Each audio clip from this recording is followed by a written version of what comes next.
Hello everyone, welcome back to my channel. I hope आप सब अच्छे होंगे एंड अभी तक अगर आपने मेरे चैनल को सब्सक्राइब नहीं करा है तो जल्दी कर लीजिए ताकि आगे आने वाले वीडियोस के लेटेस्ट अपडेट्स आपको मिलते रहें। तो आज की जो वीडियो होने वाली है that is success stories and इसमें काफ़ी सारी सक्सेस स्टोरीज़ होंगी। तो ये सक्सेस स्टोरी बेसिकली मेरे फेबररी चैलेंज से है। मैंने 1 वीक चैलेंज ओपन किया था फेबररी मंथ के स्टार्टिंग में एंड उसमें कुछ लोगों ने एनरोल किया था एंड उन्होंने अपनी सक्सेस स्टोरीज़ शेयर करी थी।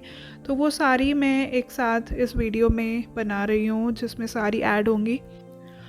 ऑल्सो अभी ये वाला जो सेशन है 1 वीक वाला ये एंड हो रहा है एंड फ्रॉम मार्च 1 मैं नया चैलेंज लेकर के आ रही हूँ जो कि उन लोगों के लिए है जो ऑलरेडी मैनिफेस्टेशन के बारे में जानते हैं बट वो कंसिस्टेंसी नहीं बना पा रहे हैं, वो रूटीन नहीं फॉलो कर रहे हैं। तो मैंने बहुत चीपर रेट में एक नया चैलेंज मैं लेकर के आई हूँ। जो भी उस चीज़ में एनरोल करना चाहते हैं that will be 6 to 8 challenge जो कि 7 days एंड 15 days चैलेंज होगा। It will be in affordable price and इसकी रेंज 1000 to 2000 के बीच में होगी and it will be for 15 days। साथ ही आप इसमें क्वेश्चंस भी पूछ सकते हैं। 7th डे पर आपका एक 30 मिनट्स का डीएम सेशन होगा। It will be a group coaching जिसमें आप क्वेश्चंस पूछ सकते हैं 30 मिनट्स के लिए and on the 15th day also आप अपने क्वेश्चंस पूछ सकते हैं फॉर 30 मिनट्स एंड डेली मैं आपको एफर्मेशंस दूंगी जो कि कवर करेंगे आपके self concept, manifestation ability and आपकी जो भी डिज़ायर है स्पेसिफिक पर्सन को लेकर के आप मैनिफेस्ट कर रहे हैं तो वो सारी चीज़ें भी इसमें कवर होंगी। तो अगर आप इंटरेस्टेड हैं तो मुझे रूटीन चैलेंज लिख के आप पिंग कर सकते हैं, कमेंट में लिख सकते हैं एंड मेरे इंस्टाग्राम आईडी पे जाके जो आपको डिस्क्रिप्शन में मिल जाएगी या फिर आप जीमेल पे मुझे कांटेक्ट कर सकते हैं। आप मुझे पिंग करके बता दो कि you want to enroll for this routine challenge and मैं 1 मार्च से जो स्टार्ट करूँगी उसमें आप लोगों को ऐड कर दूँगी। तो चलिए बढ़ते हैं वीडियो की तरफ। आगे सबसे पहले मैं स्टार्ट करती हूँ फर्स्ट सक्सेस स्टोरी जो आई है एक पर्सन की। ये केरला से हैं मेरी क्लाइंट। इन्होंने 1 वीक चैलेंज लिया था एंड इनका बेसिकली ब्रेकअप हो गया था एंड इनके पर्सन से नो कांटेक्ट सिचुएशन थी। 2 वीक से ये उस पर्सन से बात नहीं कर रही थी एंड इनके पर्सन ने बोल दिया था कि I don't feel for you any more.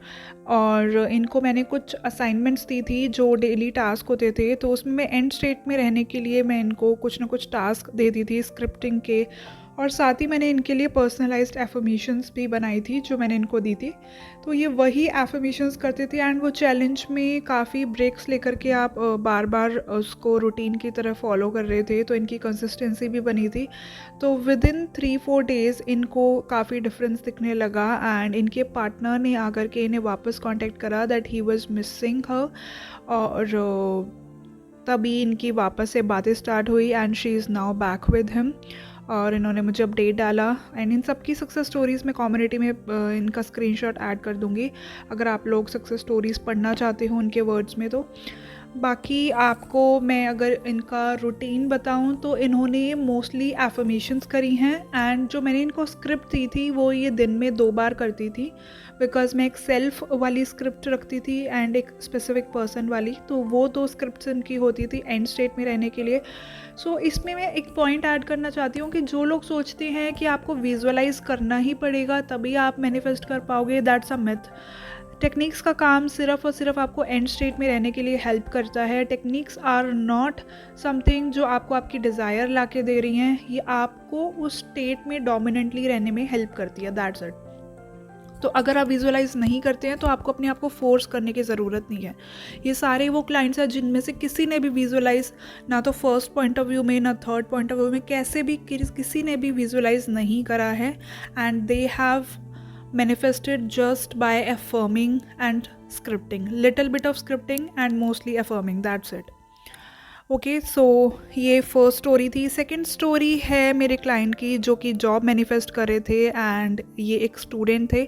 इनको 2 ईयर से ये ट्राई करे थे, जॉब नहीं मिल रही थी एंड बिकॉज़ इनके स्किल्स उतने नहीं थे जो रिक्वायर्ड थे जॉब के लिए एंड इनके पास कोई ओपनिंग्स भी नहीं आ रही थी, वैकेंसी ओपन नहीं थी for someone who is a fresher और इनका 2 ईयर्स का गैप आ गया था जिस वजह से ये जॉब के लिए नहीं अप्लाई कर पा रहे थे कहीं पे भी, इनके लिए इनका रिज्यूमे रिजेक्ट हो जाता था। तो ये जब मेरे पास आए थे 1 वीक चैलेंज के लिए तो मैंने इनकी एफर्मेशंस बेसिकली मनी और जॉब रिलेटेड बनाई थी। तो इन्होंने मुझे बताया कि एक दिन इनका फ़ोन जो था, आई थिंक 3rd और 4th डे, इनका फ़ोन जो था वो ख़राब हो गया था जिसमें इनको कहीं न कहीं फ़ोन में इश्यू आया एंड ये एक शॉप पर गए जहाँ पर इनको इनका फ्रेंड मिला एंड उसके थ्रू इन्होंने वो फ़ोन फ्री में अपना ठीक करवाया। वहीं पर ही इनको एक पर्सन से मुलाकात होती है जो कि इनको गाइड करता है। जब उनका फ़ोन ठीक हो रहा था उसी वक्त ये अपने डेटा वगैरह के बारे में बात कर रहे थे, फ़ोन खाली करना है, हैंग हो जाता है, ये सब चीज़ें इनकी डिस्कशंस चल रही थी एंड उसी बीच एक पर्सन था जो वहाँ शॉप पे था जिन्होंने इनसे डिस्कस किया कि are you looking for any job और समथिंग। और जब इन्होंने बताया कि मैं इस तरह का जॉब के लिए मैं वैकेंसी के लिए ट्राई कर रहा हूँ, एक जॉब है चंडीगढ़ में, मुझे उसके लिए अप्लाई करना है, that's a graphic designer thing and that person told him कि I am into that particular company और मेरा बैकग्राउंड भी, मेरा फोटो उसी में है and I am a lead person. अगर आपको वैकेंसी के लिए अप्लाई करना है so I can give a try कि मैं आपको रेफ़र कर सकता हूँ वहाँ पे, बाकी अगर आप में स्किल्स हैं then only you will be selected and आपको आगे लेकर के जाया जाएगा, बट मैं आपको अपॉर्चुनिटी दूंगा इवन दो फ्रेशर्स के लिए ओपनिंग नहीं है, but I can give you a try. और वहाँ से इनकी बात स्टार्ट हुई एंड इन्होंने मुझे बताया था कि मुझे थोड़ा थोड़ा डर भी लग रहा है कि मेरे सामने अपॉर्चुनिटी आई भी है बट पता नहीं होगा नहीं होगा, बट मैंने इन्हें कहा कि आप अपनी एफर्मेशंस करते रहो because these are all just bridge of incidents और आपके लिए चीज़ें हो रही है। आपको फेलियर कभी भी एक्सपेक्ट करना ही नहीं है कि फेलियर मिलेगा। आप अगर फेलियर का सोच करके ही मैनिफेस्ट करना चाहते हो तो वो चीज़ आपको फेलियर ही देगी। आपको हमेशा सक्सेस सोचनी है, सामने वाले के पास आपके थॉट्स हमेशा कैच करते हैं because everyone is you pushed out. वो सब आपकी रिफ्लेक्शन है। आपको अपने माइंड में सिर्फ और सिर्फ डोमिनेंट पॉजिटिव थॉट्स रखने हैं, पॉजिटिव स्टेट रखनी है। एंड जब ये वहाँ गए, इनका सिलेक्शन हुआ and he was more than happy. इनकी फैमिली में सब खुश थे और इन्होंने जब मुझे सक्सेस स्टोरी शेयर करी he was very emotional and इनकी भी स्टोरी मैंने ऐड कर दी है कम्युनिटी में, आप जाके चेक कर सकते हैं फुल स्टोरी इनके वर्ड्स में, वो ज़्यादा डिटेल में होगी, मैं बेसिक कवर कर रही हूँ। थर्ड सक्सेस स्टोरी जो आई थी मेरे पास वो थी एक मैरिड लेडी की। इनकी हस्बैंड के साथ इनकी कुछ ना कुछ प्रॉब्लम चल रही थी बिकॉज़ इनकी लव मैरिज थी एंड इनके इन लॉज एक्सेप्ट नहीं कर रहे थे चीज़ें और कहीं ना कहीं इनकी जो मदर इन लॉ थी वो इनको हर चीज़ में रोक टोक करती थी, बहुत सारी चीज़ों पे बातें बोलती रहती थी। तो ये काफ़ी ज़्यादा परेशान थी, ये अपने घर आ गई थी और इनका बॉन्ड जो था बाकी फैमिली मेम्बर्स के साथ सही था बट स्टिल इनका कहीं ना कहीं इन्फ्लुएंस जो था वो कंटेंट देख कर गई। इस तरह के टीवी शोज़ बचपन से देखती आई थी जहाँ पर इनका माइंडसेट उसी तरह का बन गया था कि mother in law daughter in law के बीच में वैसा ही बॉन्ड रहता है जहाँ पर कुछ ना कुछ प्रॉब्लम्स होती हैं। हर एक चीज़ इन्होंने अपने माइंड में बना के एजम्पशंस वो मैनिफेस्ट कर ली थी अपनी लाइफ में और इनकी रियल लाइफ में भी वो चीज़ें रिफ्लेक्ट हो रही थी। तो जब इन्होंने ये चैलेंज लिया था इसके बाद इन्होंने मेरे से बात करी एंड इन्होंने बताया कि मेरा बेसिकली ये वाला एरिया है जहाँ मैं सफ़र कर रही हूँ, सारी चीज़ें इनके अकॉर्डिंग होती है बट स्टिल ये मैनिफेस्ट नहीं कर पा रही हैं। सिर्फ एक पर्टिकुलर एरिया में इनको रेजिस्टेंस थी, स्पेशली इनकी मदर इन लॉ के साथ।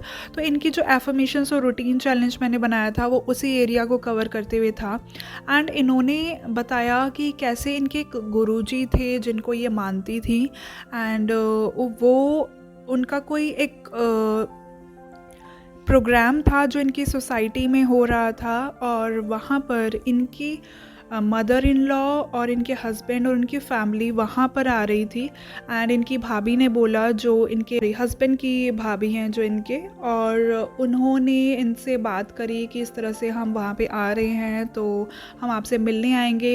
एंड ये अपने हस्बैंड के साथ नो कांटेक्ट में थी बिकॉज ये अपने घर आ गई थी, बहुत सारी चीज़ें हो रही थी तो इनके पार्टनर जो थे वो इनके लिए स्टैंड नहीं ले रहे थे। घर में कुछ भी चीज़ें होती थी वो उन चीज़ों से बीच में से निकल जाते थे कि आप दोनों आपस में देखो देखो।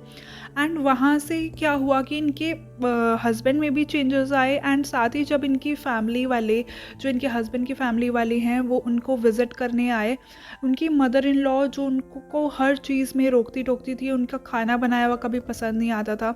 जब मैं इनको स्क्रिप्ट दे रही थी, उसमें एक स्क्रिप्ट थी कि जहाँ मैंने उनको उसी स्पेसिफिक एरिया को कवर कराया था, तो ये जब एंड स्टेट से लिखती थी वो सारी चीज़ें, एंड वो ब्यूटीफुली इनकी लाइफ में मैनिफेस्ट हुई कि इनकी घर पे जब इनकी मदर इन लॉ आई, इन्होंने कुछ हलवा वगैरह बनाया था, और इनकी मदर इन लॉ ने इनसे बोला कि आई वॉन्ट इट मोर, तुमने बहुत अच्छा बनाया। पहली बार इन्होंने वो कॉम्प्लीमेंट सुना था उनसे, and she was more than happy कि मेरा बॉन्ड अब इनसे अच्छा हो रहा है, और अब ये वापस उनसे अब बात करने लग गई हैं, and she is back with her husband now, और इनके भी चीज़ें ठीक हुई हैं। ये 10 डेज से नो कॉन्टेक्ट सिचुएशन में थी। इनकी मदर इन लॉ ने एक बार भी कांटेक्ट नहीं करा था, एंड उन्होंने कोई इनिशिएट भी नहीं लिया था चीज़ें सॉर्ट आउट करने का, बट ये चीज़ें मैजिकली हुई हैं, and she is happy now.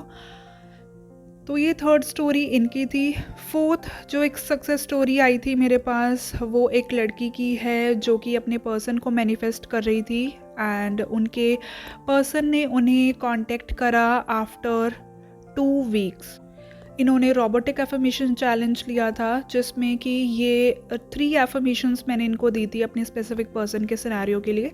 तो ये उन्हीं एफर्मेशंस को रिपीट करती रहती थी, that my specific person is obsessed with me, और इनका एक रूटीन मैंने बना करके दिया था। साथ ही साथ हम जो चैलेंजेस कर रहे थे, तो इनकी कहीं ना कहीं कंसिस्टेंसी भी मेंटेन हो गई थी, और इनके पर्सन ने आकर के इनको ब्यूटीफुल वे में वापस से आके कॉन्टेक्ट करा, and she is back with her SP now. So आपको क्लियर हो गया होगा कि अगर आप कुछ भी चीज़ें मैनिफेस्ट कर रहे हो, it requires consistency, mental diet, and आपका डोमिनेंट स्टेट, कि आपका डोमिनेंट स्टेट क्या है वही आपकी रियलिटी बनाता है। तो कुछ लोग मेरे पास आते हैं जो ये बोलते हैं कि हमें मैनिफेस्ट करने में दिक्कत हो रही है, हम सब चीज़ें ट्राई कर चुके हैं, बहुत सारी चीज़ें कर रहे हैं, बट हमारी लाइफ में हो नहीं रहा, हमने इतनी टेक्निक्स ट्राई करी। सबसे पहली बात, जब आप इतनी सारी टेक्निक्स ट्राई करते हो ना, आप अपने माइंड को ये सिग्नल देते हो कि आपके लिए ये टेक्निक वर्क नहीं कर रही है, दैट्स वाई आप दूसरी टेक्निक पे जा रहे हो।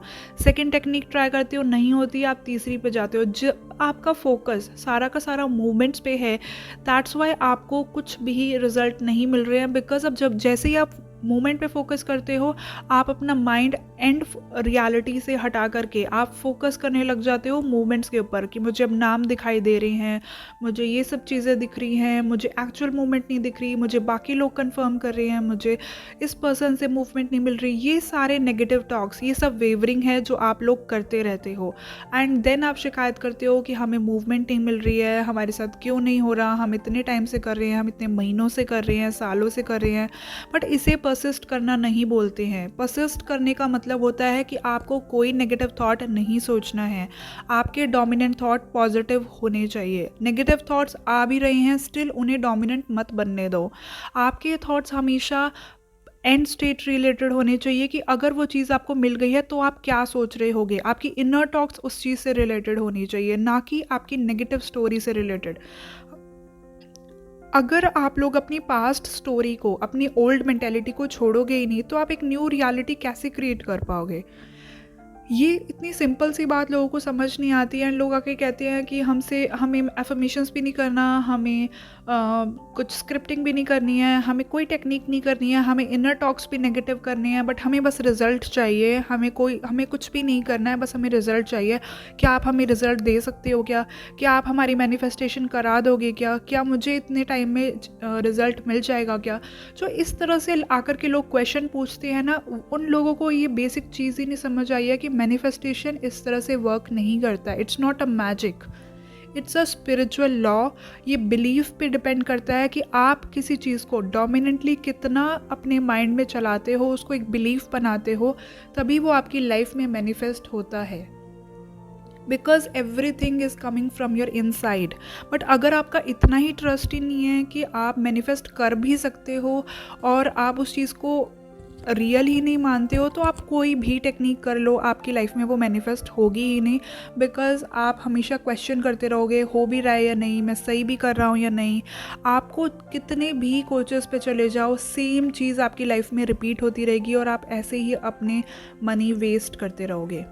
अगर आप चाहते हो सच में मैनिफेस्ट करना तो आपको एक टेक्निक पकड़नी चाहिए, उसी को फॉलो करना चाहिए एंड उस रूटीन को फॉलो करो जब तक आपको रिजल्ट ना मिले।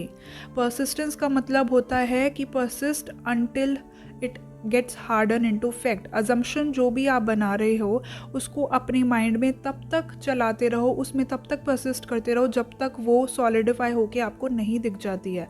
बट अगर आप ये सोचते हो मैं 3 डेज़ में टाइम क्रंच पे कर लूँ, मैं 5 डेज़ में कर लूँ, बट अगर आपका मैनिफेस्टेशन पे बिलीफ ही नहीं है, जो टेक्निक आप कर रहे हो आपको उसमें भी बिलीफ नहीं है कि ये वर्क भी करती है या नहीं, एंड आप उसमें रूल्स फॉलो कर रहे हो, तो वो बिल्कुल भी आपके लिए काम नहीं करने वाली है।